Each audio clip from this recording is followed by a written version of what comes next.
Si vous avez un sujet particulier que vous voulez qu'on traite, cliquez sur le lien dans la description et suivez les étapes. Si la vidéo vous plaît, un pouce et un commentaire pour encourager la chaîne. C'est parti.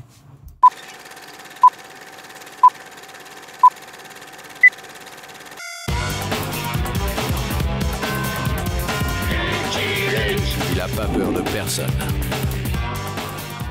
Quel plaisir de revoir ce générique, n'est-ce pas?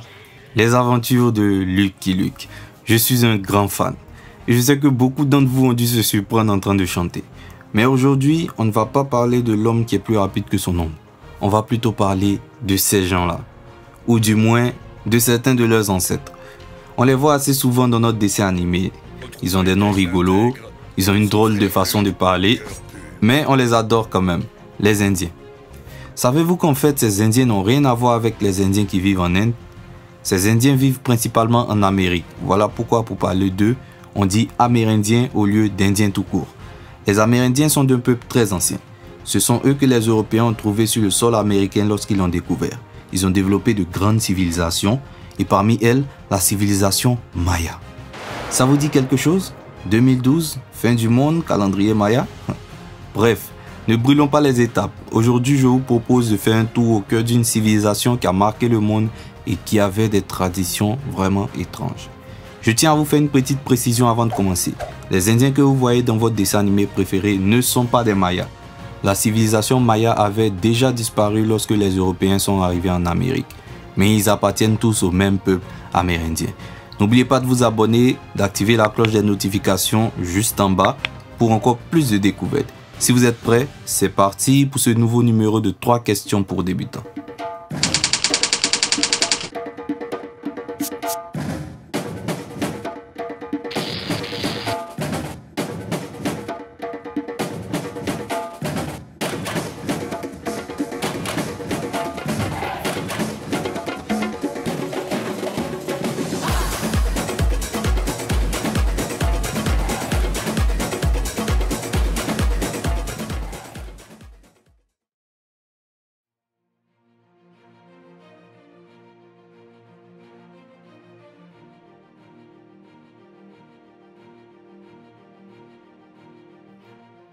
Vous vous rappelez de ce que je vous ai dit sur les Indiens et les Amérindiens?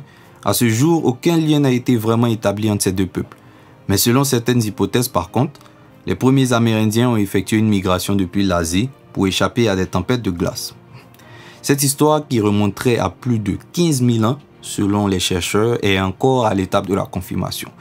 Toujours est-il que les Amérindiens sont arrivés en Amérique il y a vraiment très longtemps. Alors parmi ces Indiens qui ont peuplé au fur et à mesure la totalité de l'Amérique, un bon groupe a occupé la province du Yucatan, une zone entre le sud du Mexique et le Guatemala actuel, entre 2600 avant Jésus-Christ et 1520. Et ils ont fondé la civilisation Maya. La civilisation Maya était vraiment très avancée dans de nombreux domaines pour son époque, que ce soit pour l'écriture, l'art, l'architecture, l'agriculture, pour les mathématiques et même pour l'astronomie. Ces gens-là étaient vraiment très doués. Malheureusement, il a fallu du temps aux chercheurs pour découvrir l'existence de ce peuple, car la plupart de leurs cités avaient été entièrement recouvertes par les forêts. C'est vous dire combien ça fait longtemps que leur civilisation a disparu. C'est au 19e siècle que certains explorateurs ont pu approcher les vestiges de l'ancienne civilisation. Ils étaient tellement épatés par ce qu'ils ont trouvé qu'ils se sont mis à l'esprit l'image d'une société parfaite. Mais avec l'avancée des recherches et des trouvailles sur les Mayas, cette image utopique a pris un sacré coup.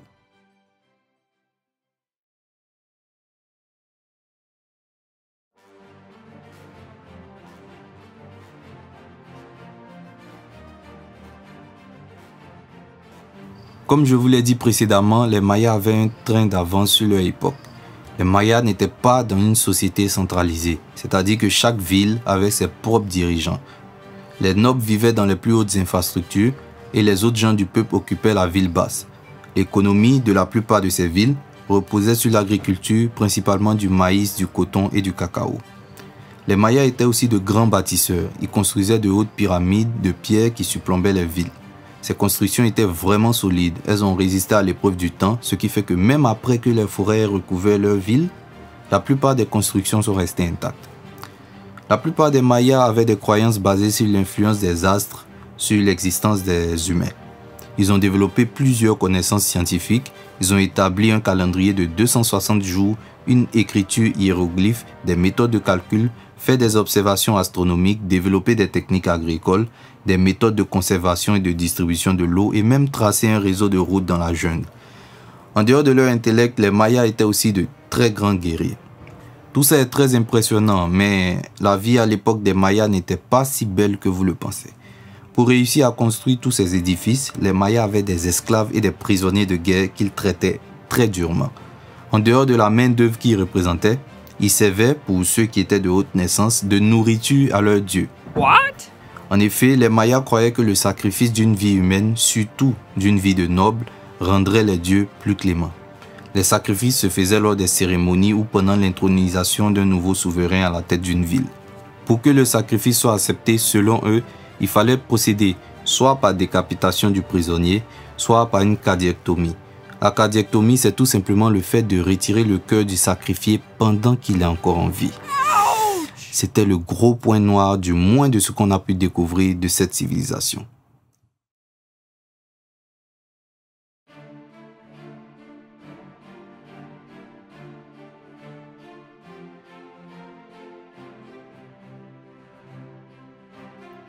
La civilisation maya était très vaste. À son apogée, elle comptait à peu près 20 millions d'habitants et plus de 24 langues différentes. Mais aujourd'hui, que reste-t-il de cette civilisation? La civilisation maya s'est complètement effondrée autour des années 1500. Comme avec les dinosaures, contrairement à ce que les gens croient, la disparition de la civilisation s'est faite de façon progressive. Il n'y a pas eu de catastrophe naturelle qui a tué des millions de personnes et qui a fait disparaître la plupart des Mayas. Non. Il y a plusieurs hypothèses, mais ce dont on est sûr, c'est que cette période s'étend sur plusieurs siècles. Pour le moment, on pense que la civilisation a disparu pour 4 raisons principales. D'abord, l'appauvrissement des sols. Les Mayas devenaient tellement nombreux qu'il fallait tout le temps cultiver la terre pour pouvoir se nourrir, sans laisser le temps à la terre de se reposer. Résultat, les sols étaient tellement pauvres que l'économie des villes a pris un coup. La famine s'est aussi installée. Ensuite, le système politique qui s'est dégradé au fil des années et qui a occasionné de nombreuses guerres internes. Je parle surtout des guerres de succession entre les nombreux fils des souverains. En parlant de guerres, il en existait aussi entre les villes, bien sûr. Les guerres se faisaient généralement entre les villes rivales et faisaient des milliers de morts car les Mayas étaient assez violents. Et bien sûr, les populations ont dû abandonner leurs cités donc pour fuir la guerre.